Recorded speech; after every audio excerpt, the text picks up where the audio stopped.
Hi, I'm Rebecca Balcarcel, and this is a little talk about how to write a novel. It's a huge project, but I'm going to break it down and go through some steps. And I myself have written a novel, The Other Half of Happy, and wow, I have learned a lot, and I'm going to share it all with you right now. So the good news is that you're going to need two important tools for writing that you already have: imagination and memory. And I'm not trying to be cute here, it's really true. You're going to dip into your memory to think of textures and smells and tastes, and of course, people's facial expressions and body language, plus the emotional truths of your life. And of course, imagination helps you put a fictional scene together and imagine a place and people. Then you're also going to need gear. So I made a list here, but the point is to get organized with an entire novel, you're going to have to keep some records.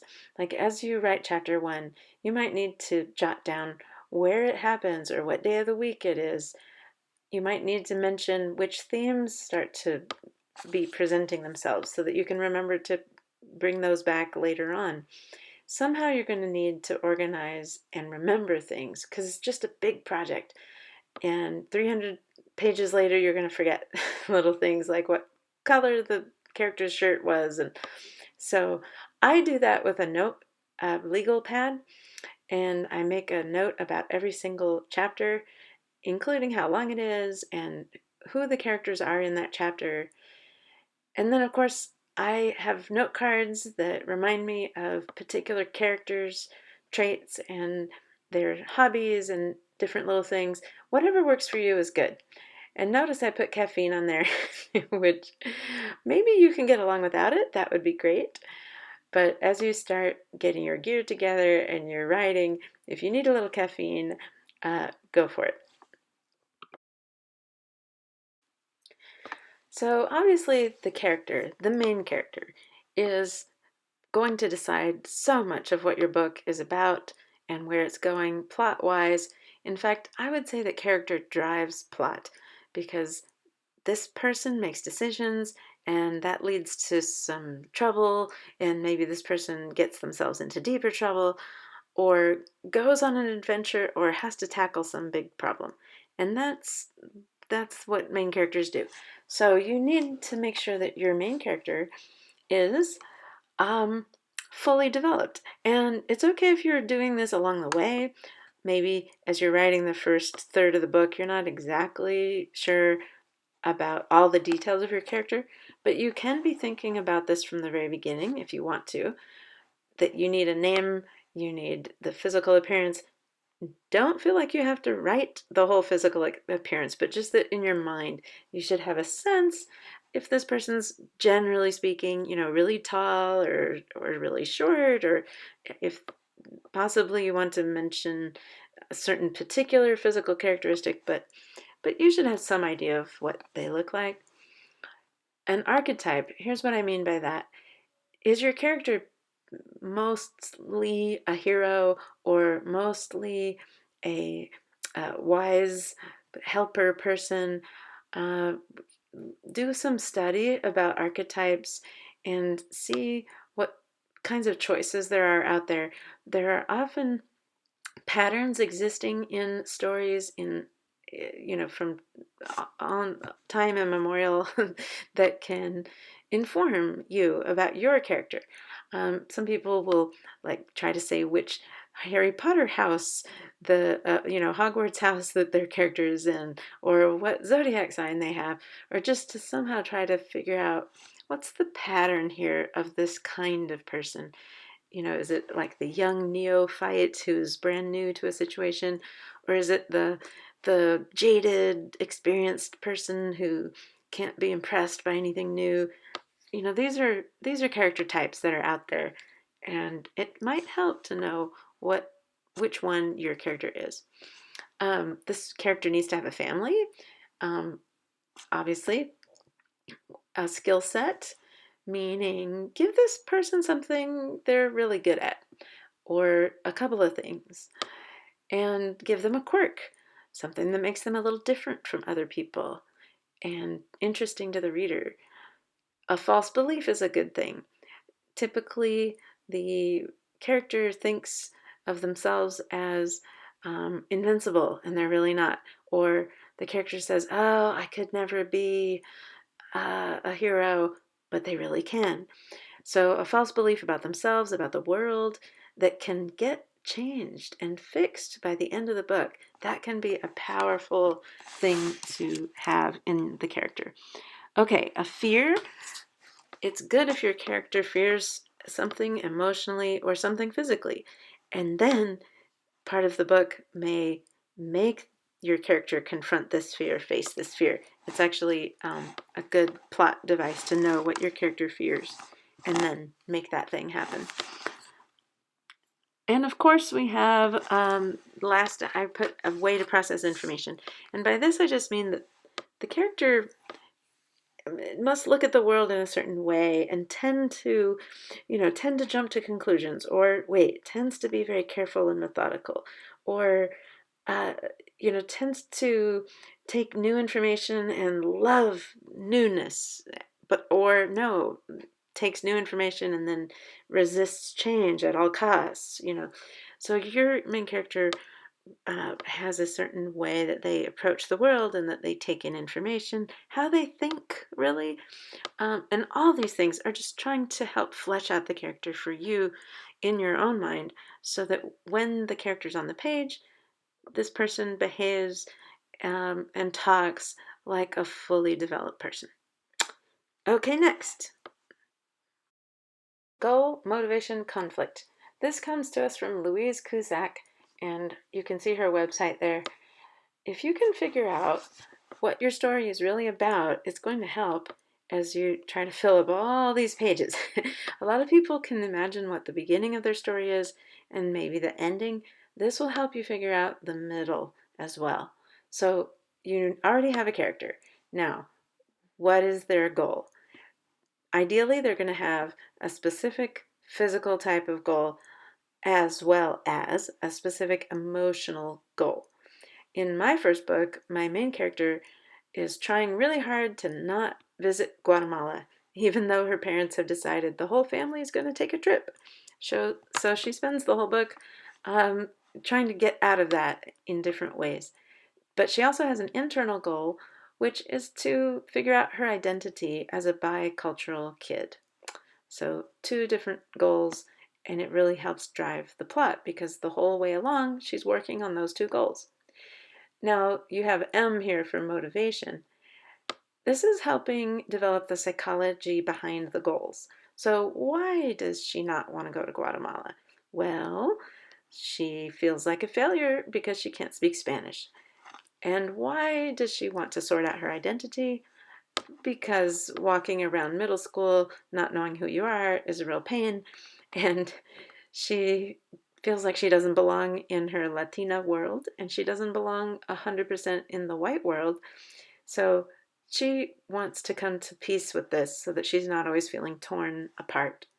So that's the motivation for her 2 goals. So be thinking about what motivates your character. Why do they need these goals so much? And if they really need to meet these goals, that's good, because that means the stakes are high. If the goal being reached doesn't really matter, then it's not as much fun to read about them working toward the goal and achieving the goal. And the last thing here is conflict, GMC. So you can think in terms of, well, my character wants this goal because of this motivation. However, the character is running into obstacles. And you can have internal obstacles, external obstacles, other people can get in the way, time can be an obstacle, but somehow the character needs to have trouble reaching the goal. And all the trouble that they encounter, there's your conflict. So don't let the character reach the goal until the very end. And that sounds elementary, but I had trouble with it myself. Delay gratification until the end. Meet the goal only after much conflict, much trouble, bumps in the road, twists and turns and problems. That way you will have a plot. Okay, so a novel could be divided into four parts, and that's what I have here. So you start with a character who has problems, both internal and external, and you see the little 1/8? You have about an eighth of the book to introduce the character, show us the character's world, let us meet the people in the character's world, like let's see their work, their family. If it's a kid, let's see them at school or with their best friend. And let's understand where this book is going emotionally because we're meeting the character and understanding in that first eighth what their problems are. Then, the second eighth. This is the inciting incident where a new challenge just erupts in the character's life, and the character now has to deal with something totally new. And it wasn't what they thought was coming necessarily, but life has really handed them an important challenge. Now we get to the half of the book that is the longest. This is when the character is reacting by trying to solve the problem in the wrong way, or the character tries to figure out the outer want that they have and then neglects the inner need. And by going about it all the wrong way, looking for love in all the wrong places, we could say, they actually don't have the right tools yet to solve the problem. And then in the final fourth of the book, this is when the character realizes how to solve everything and then does so. And if it's a happy ending, then both the inner and outer goals will be met. If it's a tragedy, maybe neither will be met, but the character will be like wiser or come to peace about it. But the last fourth is spent like achieving the goals. So you can look at it this way, this pattern of 1/8, 1/8, 1/2, 1/4. Of course, your book may not follow that exact pattern, but this is a kind of classic structure that is lying behind most movies and books that you love. And so this can help you figure out how long everything needs to be and what the proportions are. Speaking of structure and proportion, you could use a structure to start writing the book. And I find this to be helpful. Or you might be a pantser, that is, you write by the seat of your pants, and you don't really want to structure as you're drafting. But over time, you might want to look at structure, or at the end of the first draft, once you've spit it all out onto paper, maybe at that point you want to look at structure and figure out, what have I got? What am I doing in these 300 pages? And I would suggest the beat sheet. That is one of my favorite structures. You can find it online. You can go to a book called Save the Cat, or Save the Cat Writes a Novel is even better. And this is a sheet that's not just 4 sections, but 15 moments that need to happen in a screenplay or in a novel to have a complete story.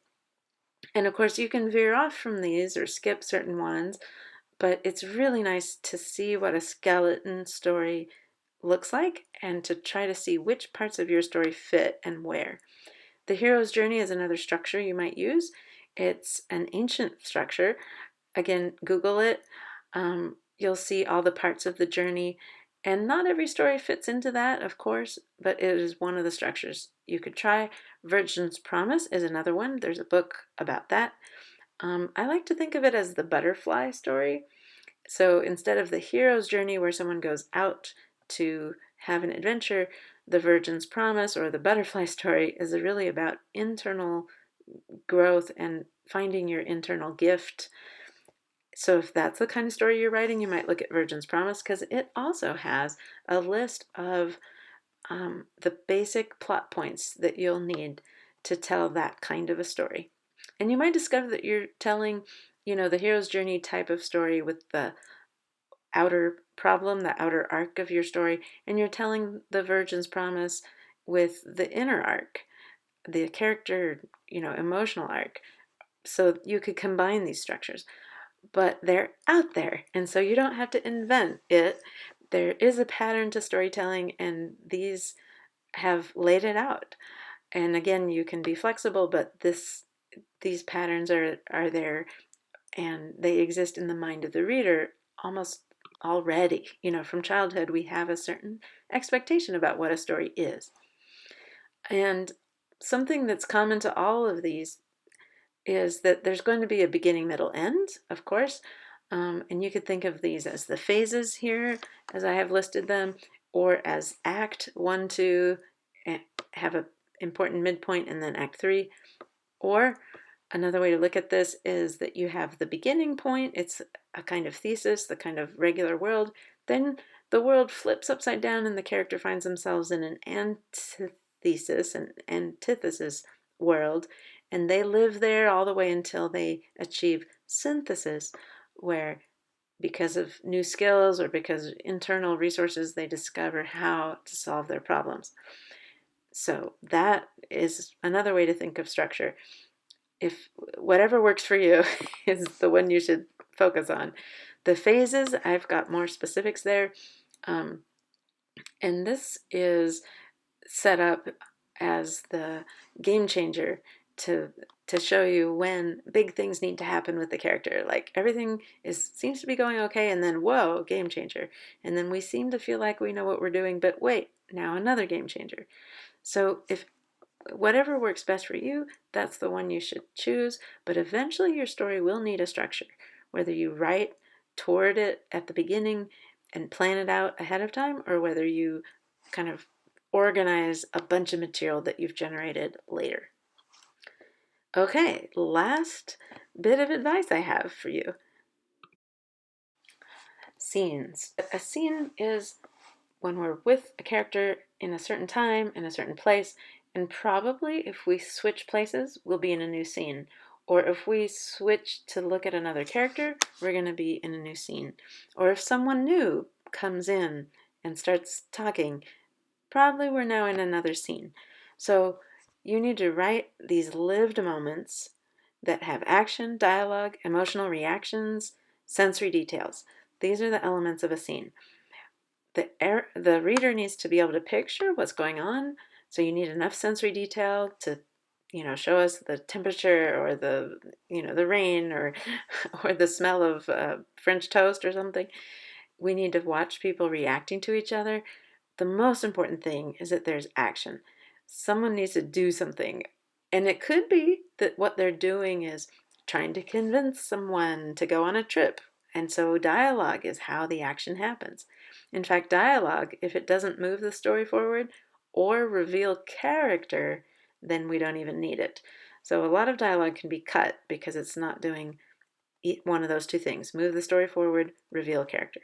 So action, dialogue, emotional reaction, sensory details, these are the ingredients for a scene. And once you have scene after scene after scene after scene, and it's set in a structure where you've got a character achieving a goal or tragically not achieving the goal, then you have a story. And if it's long enough, you even have a novel. Phew! Okay, I hope you're feeling inspired to go write that novel. Thanks for joining me.